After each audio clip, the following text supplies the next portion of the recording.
10 اشتباهی که دنیا را تا مرز نابودی بردند. آیا می‌دانستید یک افسر روسی در سال 1983 به تنهایی جلوی یک جنگ هسته‌ای جهانی را گرفت؟ تاریخ پر از اشتباهاتی است که اگر فقط کمی بدشانس‌تر بودیم، امروز این ویدیو را تماشا نمی‌کردید. در این ویدیو با 10 اشتباه وحشتناکی آشنا می‌شوید که دنیا را تا مرز نابودی کشاندند. شماره 10. حادثه چرنوبیل 1986. در سال 1986 یکی از بدترین فجایع هسته‌ای در تاریخ رخ داد.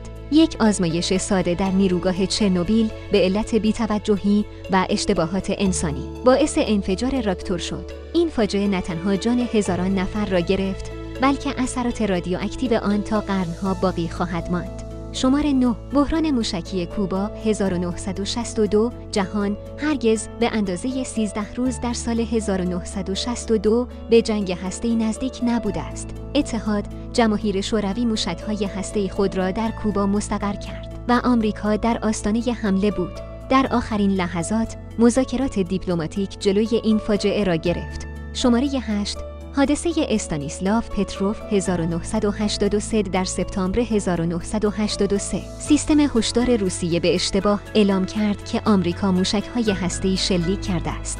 اما یک افسر به نام استانیسلاف پتروف تصمیم گرفت که این هشدار ممکن است خطا باشد و حمله متقابل را متوقف کرد. اگر او اشتباه می‌کرد، ممکن بود جنگ جهانی سوم آغاز شود. شماره 7. تست‌های هسته‌ای در اقیانوس. در طول جنگ سرد، آمریکا و شوروی آزمایش‌های هسته‌ای متعددی در اقیانوس‌ها انجام دادند که تأثیرات مخربی روی اکوسیستم داشت.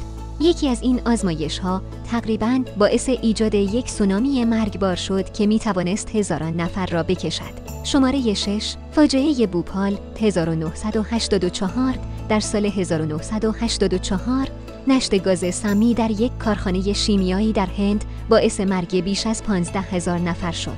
علت اصلی این فاجعه اشتباهات مدیریتی و نگهداری نادرست تجهیزات بود. این یکی از بدترین فجایع صنعتی در تاریخ بشر محسوب می شود.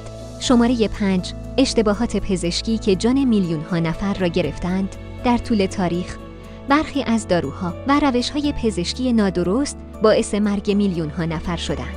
از داروی تالیدومید که منجر به نقص‌های مادرزادی شد تا اشتباهات در تشخیص بیماری‌ها که جان بسیاری را گرفته است. شماره 4. نزدیک بودن زمین به برخورد شهاب‌سنگ مرگبار در سال 2013. یک شهاب‌سنگ 20 متری در روسیه منفجر شد که قدرت آن معادل 30 بمب اتمی بود. اگر این شهاب‌سنگ در منطقه‌ای پرجمعیت فرود می‌آمد، فاجعه‌ای جهانی رخ می‌داد. ناسا همچنان تلاش می‌کند که از برخورد شهاب‌سنگ بزرگ جلوگیری کند. شماره 3. اشتباه در سیستم موشک‌های هسته‌ای آمریکا در سال 1979. یک خطای کامپیوتری باعث شد که سیستم دفاعی آمریکا به اشتباه تصور کند که شوروی حمله هسته‌ای انجام داده است. برای چند دقیقه مقامات آمریکا در آستانه حمله متقابل بودند تا اینکه خطا کشف شد. شماره 2. تغییرات اقلیمی و تأثیرات آن. فعالیت‌های انسانی باعث تغییرات گسترده‌ای در اقلیم شده که آینده زمین را تهدید می‌کند. گرمایش زمین، بالا آمدن سطح دریاها و تغییرات شدید آب اگر کنترل نشوند، می‌توانند تمدن بشری را نابود کنند. شماره 1. پیشرفت هوش مصنوعی و احتمال نابودی بشر. دانشمندان بارها هشدار دادند که اگر هوش مصنوعی به درستی کنترل نشود، ممکن است روزی از کنترل بشر خارج شده و تهدیدی برای بقای ما باشد. آیا ممکن است روزی ماشین‌ها جای انسان‌ها را بگیرند؟ تاریخ پر از لحظاتی بوده که اگر کمی متفاوت پیش می‌رفتند، شاید امروز هیچ تمدنی روی زمین وجود نداشت. آیا فکر می‌کنید اشتباهات بیشتری وجود دارند که می‌توانستند دنیا را نابود کنند؟